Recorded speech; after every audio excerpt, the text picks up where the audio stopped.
Et salut YouTube! Aujourd'hui on se retrouve dans une nouvelle vidéo dans laquelle je vais vous présenter et vous comparer le MacBook Air M2 15 pouces. C'est parti!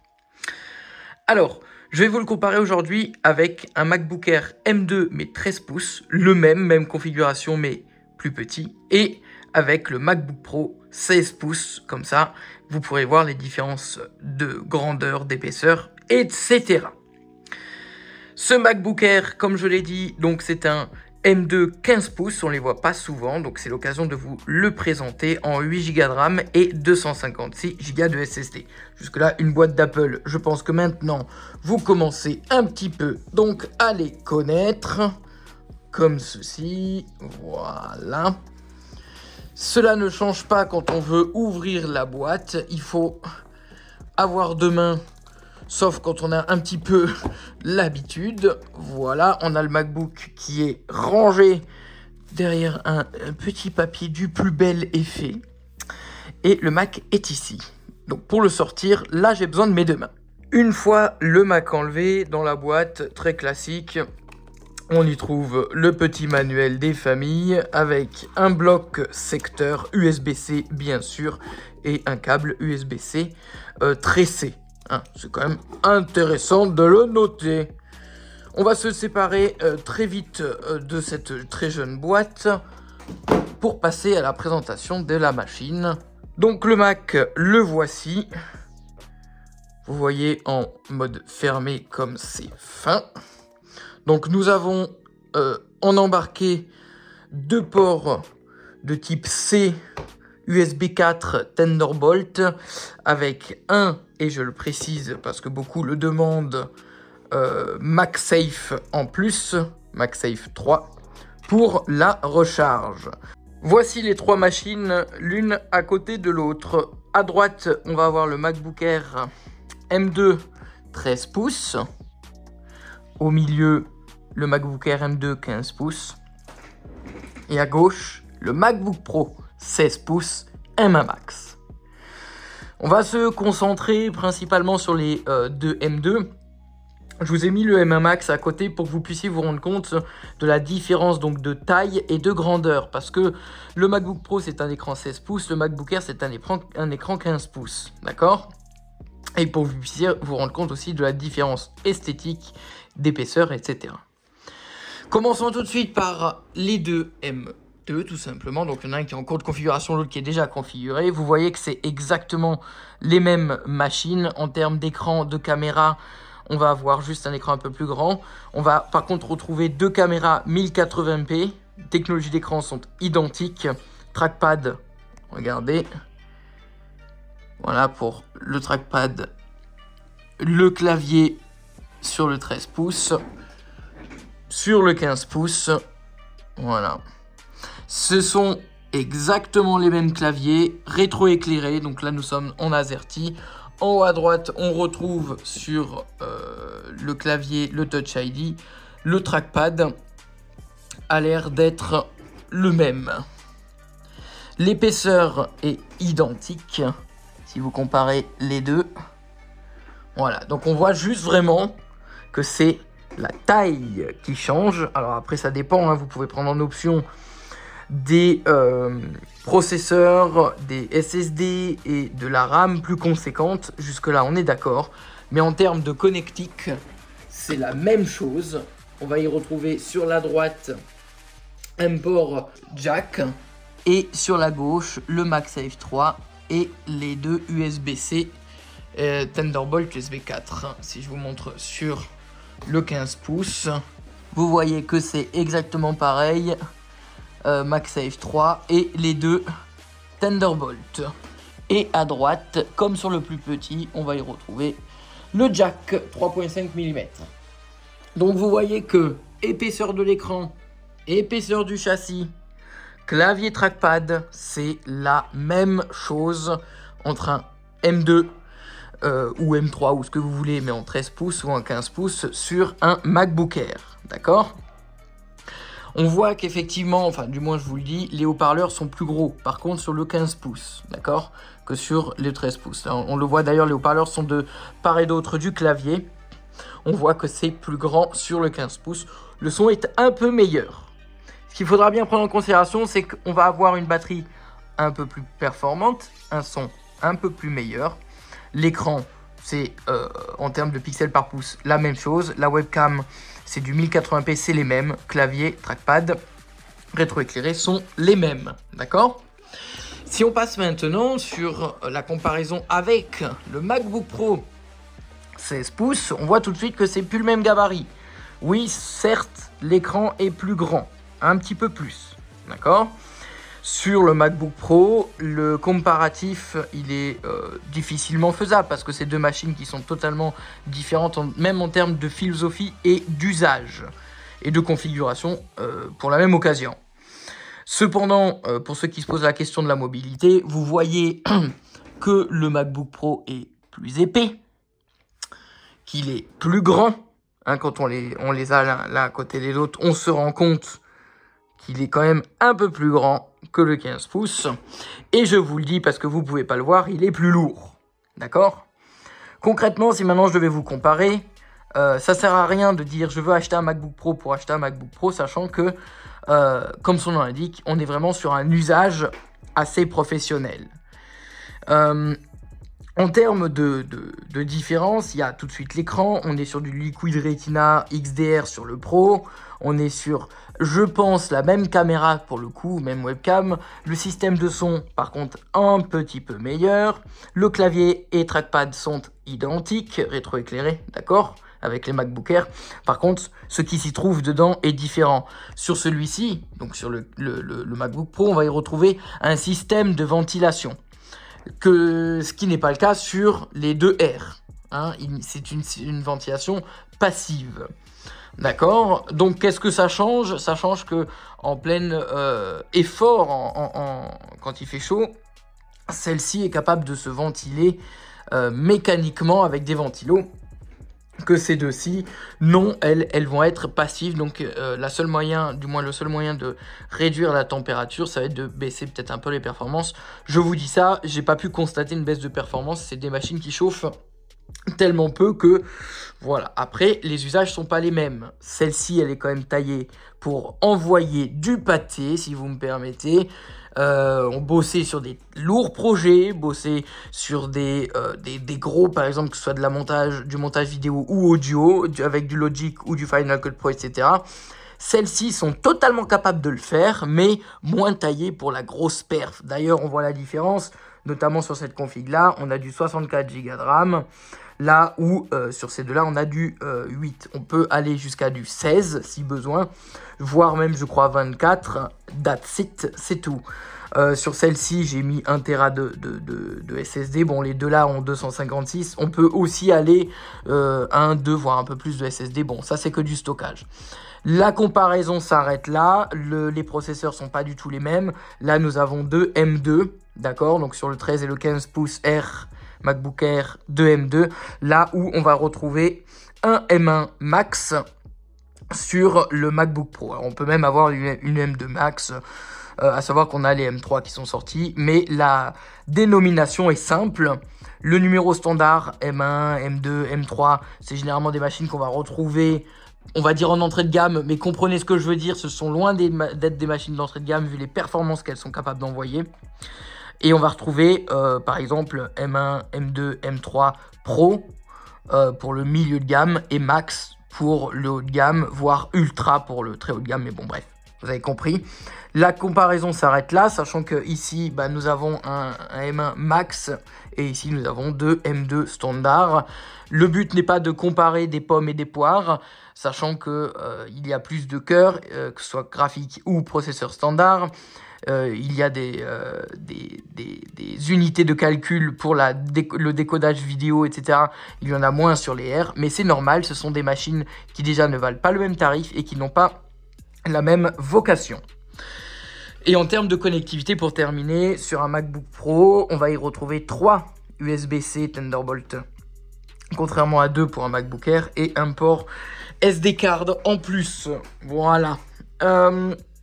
Bien sûr, et je ne l'ai pas précisé, hein, que ce soit M1, M2, M3, futur M4, etc., ce que vous voulez, quand on est sur du MacBook Air, parce qu'on présente le MacBook Air, on peut y choisir bien sûr la couleur couleur, stockage RAM, stockage mémoire et mémoire SSD bien sûr, et puissance. Si vous voulez plus ou moins de puissance, vous pourrez avoir ça en option sur les MacBook Air, bien sûr.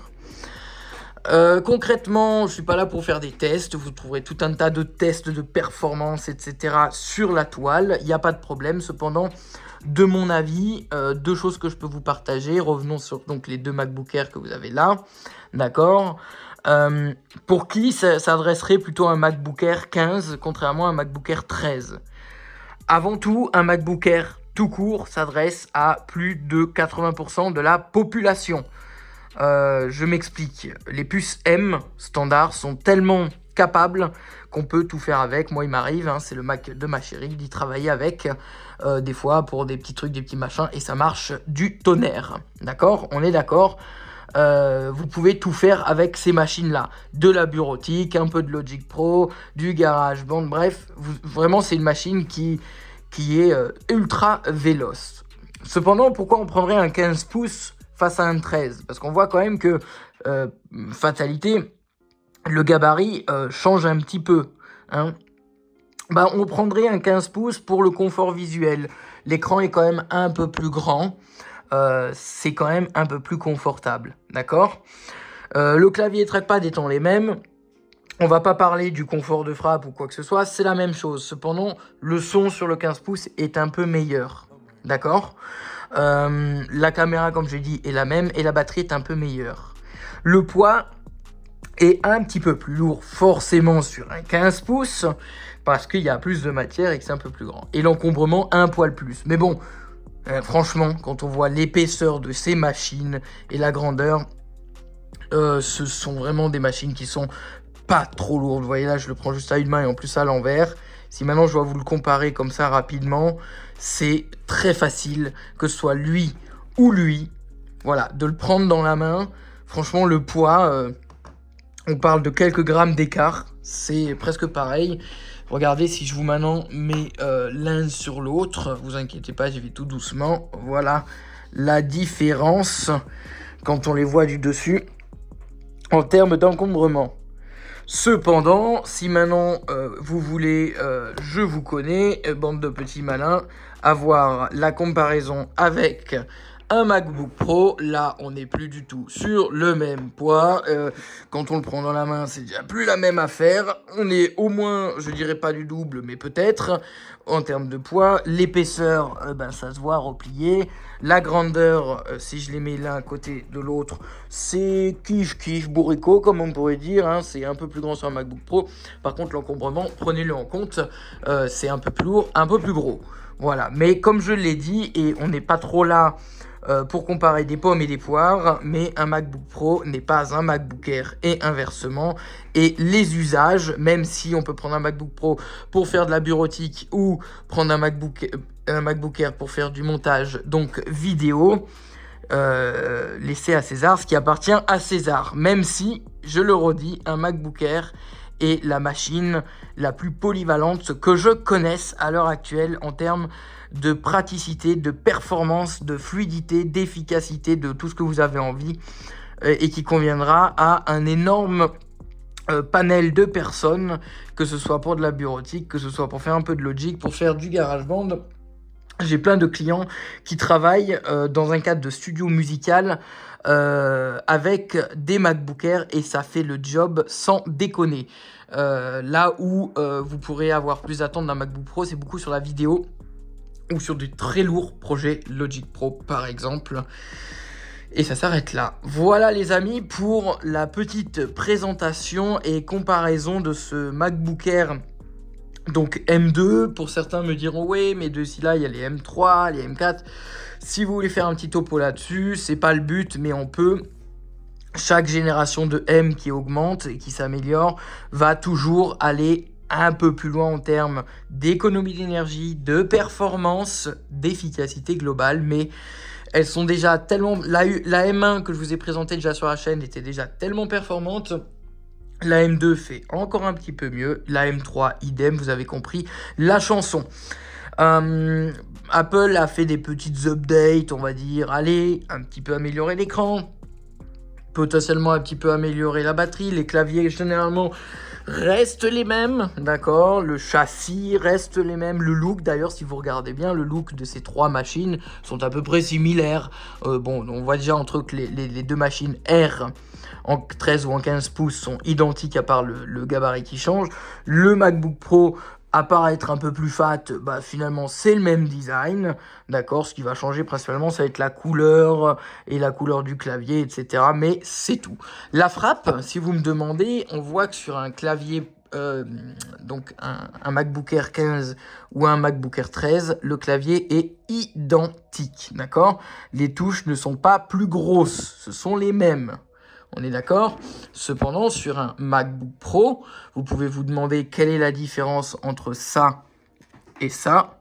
Et bien, si vous la voyez, faites-vous plaisir. C'est à peu près la même chose. Je dis bien à peu près, je pense que la course est la même, d'accord? Entre la course de l'un et de l'autre, donc avec le troisième, hein, si vous voulez. Voilà, c'est pareil, hein. L'écartement des touches, il est, allez, même 1 mm peut-être? 1 mm de plus grand sur un MacBook Pro. Allez, et encore, c'est vraiment parce que c'est vous et que je vous l'offre. Hein. Mais vraiment, c'est les mêmes claviers en fait. Hein. C'est très sincèrement, c'est un clavier super discret, super confortable. Moi personnellement, j'adore pour écrire, très confortable, discret. Le rétroéclairage, en étant non-voyant, j'en vois pas trop la différence. Du moins, ça me sert à rien. La seule différence, c'est qu'on voit que sur le Pro, on a cette charnière en haut. Pour la ventilation que nous n'avons pas ici, sur celui-ci et sur celui-ci, d'accord? Mais on voit que c'est sinon la même chose sur les deux machines. Pour terminer sur un écart de tarif, alors bon, ça dépend, les promotions, la couleur, le stockage, les performances, mais forcément un 15 pouces sera en version R toujours un peu plus cher qu'un 13 pouces en version R. On parle, on va dire, d'une moyenne de 200 € sur les premiers prix de différence à l'avantage du 15 pouces. Et vous allez me dire, avec un 16 pouces ici, c'est incomparable.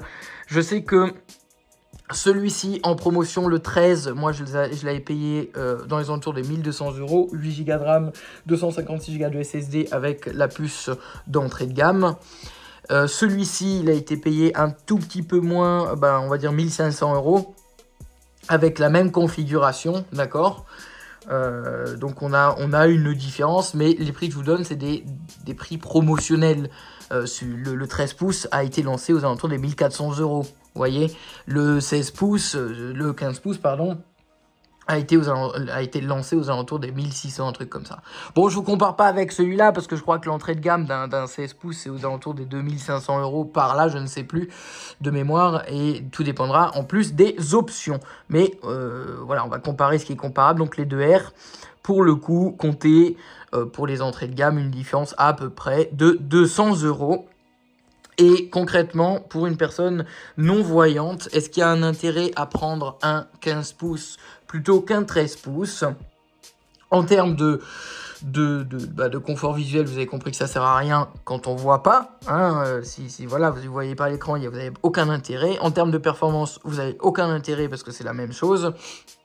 Sauf si vous avez un budget serré et que vous préférez prendre un 13 pouces pour un gabarit plus compact et peut-être mettre plus d'options, là où le 15 pouces sera un peu plus cher à configuration égale. C'est logique. Mais concrètement, est-ce qu'il y a un intérêt à prendre, quand on est déficient visuel, un 15 pouces MacBook Air face à un 13 pouces? À part un son un petit peu meilleur, c'est tout ce que vous allez avoir de plus, une petite batterie un peu plus performante, mais c'est anecdotique. À vous de voir si vous préférez une machine un petit peu plus grande, un son un petit peu meilleur et une batterie un petit peu meilleure face à un 13 pouces qui est plus compact, encore plus transportable, je vous dirais. Je sais que le 13 pouces, il peut facilement pris dans son petit sac, etc. Ma copine, elle le prend et elle se balade avec sans problème. Bon, je pense que le 15 pouces aussi, je ne sais pas, il ne m'appartient pas. Et il est encore tout neuf. Je vous dirai, pourquoi pas, si vous avez des questions en commentaire, faites-vous plaisir. Et je vous dirai le retour de cette personne qui me l'a très gentiment prêté et demandé de le configurer au passage pour que je puisse vous tourner cette vidéo. Dans l'absolu, qu'est-ce qu'il y a à attendre des évolutions de ces machines? On est d'accord, un MacBook Pro va pas avoir la même évolution qu'un MacBook Air. Bah, les MacBook Air, je pense qu'avec ce nouveau design et l'arrivée des puces M, ils ont des beaux jours devant eux, à part des puces qui vont passer du M3 au M4, au M5, à ce que vous avez envie. Et donc toujours des gains de performance et peut-être une petite amélioration de l'écran et de la batterie. That's it, that's out dans l'absolu. Sauf quand le Apple aura décidé, on va faire une petite révision du design et de ce que vous avez envie, etc. Ok, les amis, j'espère avoir fait le tour de la question. Si vous avez des questions, faites-vous plaisir. Maintenant, je vais m'en aller le configurer. Mais en termes de performance, je ne vais pas vous faire de retour d'une parce que je ne le sais pas encore et parce que de deux, ce sont les mêmes machines. Je le répète, c'est pas parce qu'elle est plus grande qu'elle est plus performante. C'est pas une histoire de taille, hein. Petit malin va. Allez, je te souhaite une bonne continuation. Si tu as des questions, tout ça en section commentaires.